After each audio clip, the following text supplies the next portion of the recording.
Hi everyone, I'm Val McGinty, and I am a certified appellate specialist representing plaintiffs on appeal. I have my own law practice, and I'm also the founder and president of an organization called Fund Her, powering progressive women to lead our states.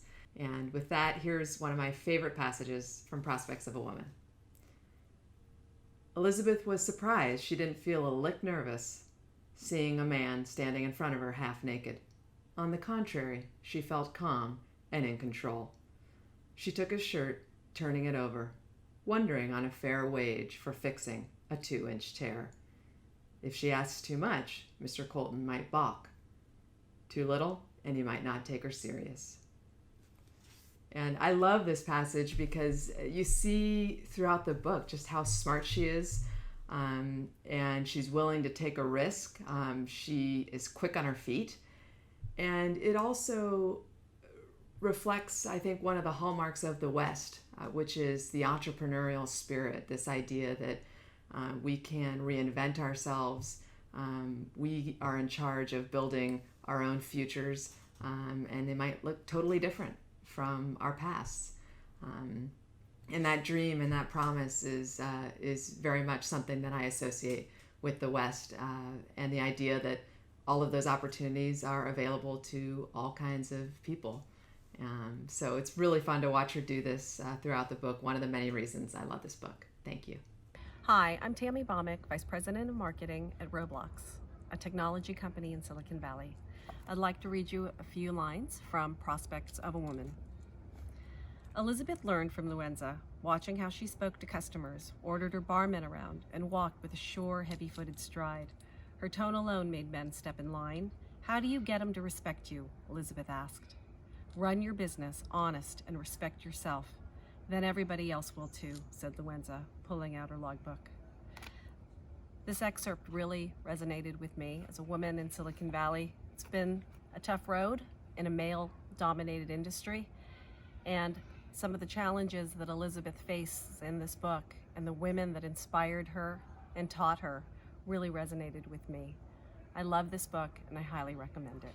My name is Kim Miller. I'm the CEO of Boutique Brands, which is a holding company that invests in online boutiques and helps them grow and scale. I read Prospects of a Woman, which was written by my dear friend Wendy Vorsanger, and I feel as though I've been on the journey with her with this book for a long time. So it was very difficult for me to pick just one passage, but I will share the one that I feel like represents what I've been through the most and explain to you why that is so. She marveled at the American River, flowing powerful with intent, completely different from the Concord River she knew back home. Slow and meandering, the Concord lay languid and lazy, contented and steady, bloated with convention, and the muddy Merrimack and Lowell slogged sick and strangled with production. The American ran fresh and fervid, with no manners or traditions, shooting and exploding in every direction, alive with adventure and no regard for any cannon. The water rushed past, full of rapids in the middle, pulling sticks and leaves and anything else caught up, infusing her with the confidence it carried, whispering, encouraging, prodding, insisting that she share the adventure. This passage speaks to me because, like Elizabeth Parker, I moved to California when I was in my 20s. California offered me the release from the hierarchical structure of the East Coast. Here in California, I found the unexpected, the unstructured, and the drive to create my own adventure versus living within the confines of a predetermined path. I listened to the American River and took the adventure, and I hope you do too. Enjoy the book. Hi, my name is Nina Thompson, and I'm a data and project manager for the LA County Department of Health. My team is rolling out adverse childhood experience screening in LA County as part of a statewide project under the Office of the California Surgeon General. The passage I can personally relate to is when Elizabeth Parker returns to the Gold Country and goes out one night seeking some wild intensity, a one night stand, if you will, to help free her from her thoughts of her lover Namasio. California peeled away her old New England self, shedding that meek skin of chastity, revealing a brighter hue of flesh underneath, revealing her new self, thrilling yet unnerving at the same time. This passage made me remember my early years in the Bay Area after immigrating as a teenager from a conservative upbringing in the Philippines. It made me reflect on how much I've changed over the years especially accepting different kinds of people and different belief systems that have made life more meaningful and colorful. I also think about how much I've taken for granted the freedom women have here compared to most places in the world and even most other parts of this country.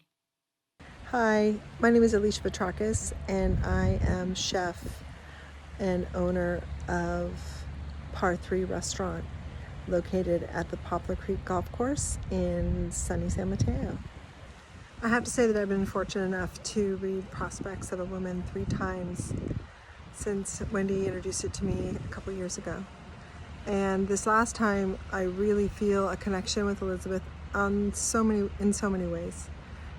Her determination and persistence and perseverance, and every time she's faced with a setback, she learns something new, not only a new skill or a new opportunity, but she learns something about herself.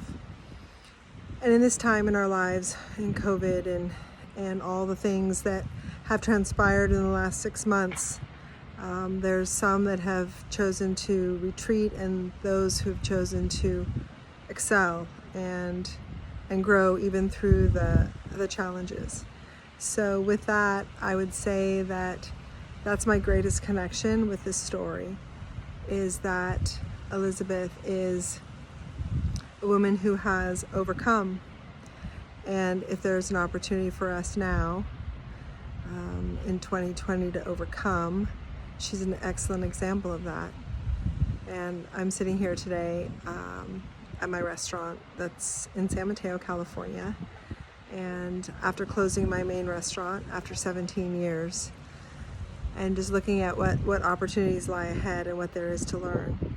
And thanking Wendy for creating such a beautiful character and an opportunity for us to see that there is life after challenge and there's thriving after challenge. And it's really up to us how we perceive it and how we move through it and how we grow from it. So enjoy the read.